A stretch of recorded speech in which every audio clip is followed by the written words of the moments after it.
Hello dear students, hearty welcome to Alan's Tutorials. This is the English literature classes for the students of class 9 and 10 based on the ICSE syllabus pattern for the immediate preparation of your board and other exams. Class is taken by Jose Joseph Little Flower School, Salempur. In this class, let us learn about the poem Television, written by the famous poet Roald Dahl. His lifespan was from 1916 to 1990. Look at this image and you can identify the person, the poet. Let us deeply understand little more about this poet Roald Dahl. He was children's author born in Wales in 1916 to Norwegian parents. He never went to university, worked as fighter pilot in British Royal Air Force in World War II. He is known as one of the best storytellers in 20th century. He received World Fantasy Award Lifetime Achievement in 1983 and was called to eternal rest on November 23, 1990. Let us understand this poem by understanding the introduction of this poem. What he wants to communicate.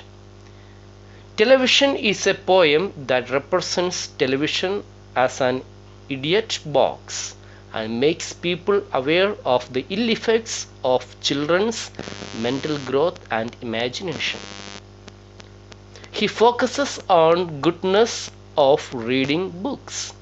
Here, the poet points out how television crushes the creativity and spontaneity of our children. Let us one time read and understand this beautiful poem, Television. The most important thing we have learned so far as children are concerned is never, never, never let them near your television set, or better still, just don't install the idiotic thing at all. In almost every house we have been, we have watched them gaping at the screen.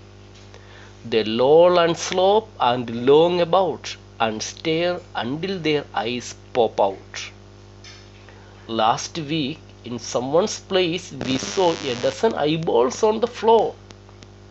They sit and stare and stare and sit until they are hypnotized by it, until they are absolutely drunk with all that shocking, ghastly junk.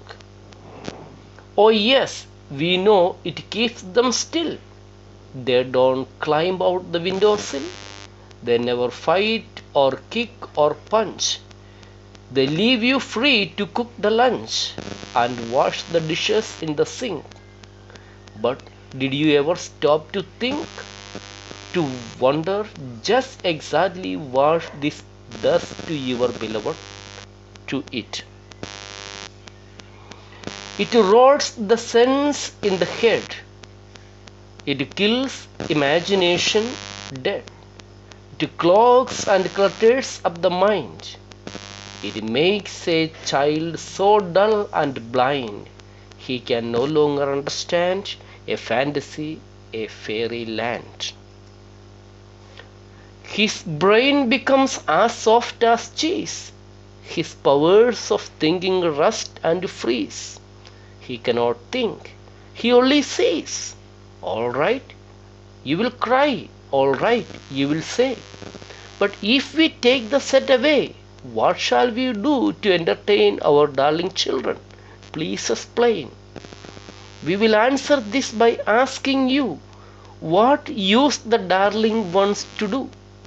How used they keep themselves contented before this monster was invented. Have you forgotten? Don't you know? We will say it very loud and slow. They used to read. They read and read and read and read and then proceed to read some more. Great Scott, Gadzooks! One half their lives was reading books. The nursery shelves held books galore. Books cluttered up the nursery floor, and in the bedroom by the bed more books were waiting to be read. Such wondrous, fine, fantastic tales of dragons, gypsies, queens, and whales, and treasures, isles, and distant shores, where smugglers rode with muffled oars, and pirates wearing purple pants, and sailing ships and elephants, and cannibals crouching around the pot, staring away at something hot. It smells so good. What can it be? Good gracious, it's Penelope. The younger ones had Beatrix Potter with Mr. Todd the Dirty Rotter, and Squirrel Nutkin, Pigling Bland, and Mrs. Tiggy Wiggle, and just how the camel got his hump, and how the monkey lost his rump, and Mr. Toad, and bless my soul, there is Mr. Rat and Mr. Mole. Oh, books! What books they used to know, those children living long ago. So, please, oh please, we beg, we pray, go throw your TV set away, and in its place you can install a lovely bookshelf on the wall. Then fill the shelves with lots of books, ignoring all the dirty looks. The screams and yells, the bites and kicks, and children hitting you with sticks. Fear not, because we promise you that in about a week or two of having nothing else to do, they will now begin to feel the need of having something to read. And once they start, oh boy, you watch the slowly growing joy that fills their hearts. They will grow so keen, they will wonder what they had ever seen in that ridiculous machine, that nauseating, foul, unclean, repulsive television screen. And later, each and every kid will love you more for what you did. That is the poem. Let us understand the focal point of this beautiful poem, television. The poet advises the parents to never let their children watch television or not to install it at all. The bad effects of watching television: children loll and slope around, they keep staring at TV screens and do not indulge in any productive work. The TV hypnotizes the children and keeps them occupied. This proves convenient to their parents. The TV is represented as a monster that kills children's imagination and rots their senses. The poet reminds the parents of children in his days who entertained themselves by reading books. The poet appeals to parents to replace their TV sets with bookshelves and fill them with lots of books. The children will object to it, but the poet is certain of the fact that sooner or later they will turn to book reading to pass their time.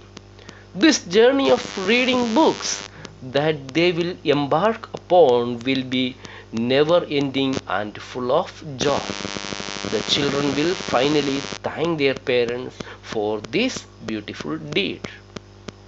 Let us quickly understand the summary of this beautiful poem. Roald Dahl was a children's book author born in Wales in 1916. He is well known for having wrote some classic children's books like James and the Giant Peach and Charlie in the Chocolate Factory. Outside of writing books, Dahl was also a poet and made it his critique that added a both humorous and truthful vibe to his works. Television is a poem I quickly grew to enjoy for how seriously it was driving its message, and also for its flow that keeps the reader's attention. It's especially funny too, given the tone Dahl perceives as he tries to explain to parents why television is harmful for children. Although television might not be the most harmful force on children's minds today, because the internet has kindly taken up the role instead. It's rather refreshing reading through Dahl's poem just by how he describes the terrible things television can do. First, is as addicting as a drug, and given the fact most of my childhood consisted of television, Dahl is not too far off on this argument. Second, it brainwashes children to the extent they become hypnotized by the flashing imagery. Too much television can often lead to laziness and sometimes even headaches every once in a while. The poem has a positive message to build up to though, and it's one that encourages the children to read. Reading is something that helps children concentrate without necessarily breaking the mind in a way. It also allows the children to use their imagination and have just as much fun. As a kid, going lots of reading actually helped me in terms of writing and even the author's perspective on the matter and also his career choice. I would say he makes a great statement.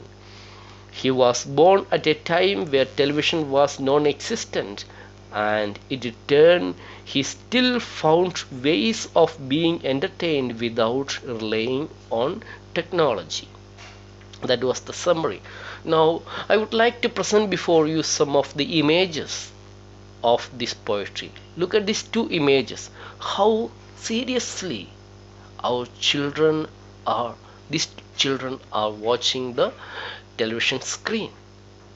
Again, look at these images again. One guy is just gaping and looking at the television screen, and another child is reading. This is what the poet is encouraging all the parents. Let us now quickly understand the theme. There are three main themes of this poem. Television is an idiot box. It brings the death of imagination, and the third and the most important theme of this poem is importance of reading books. Now let us quickly understand the style and structure of the poem Television. Form and structure, this poem has got 93 lines. No particular stanza is there. Rhyme scheme can be divided as AA, BB, CC pattern. Then we find some repetition, refrains, personification, hyperbole and typography as figures of speech used in this beautiful poem. In conclusion, what the poet is advising to the students and parents, let us understand.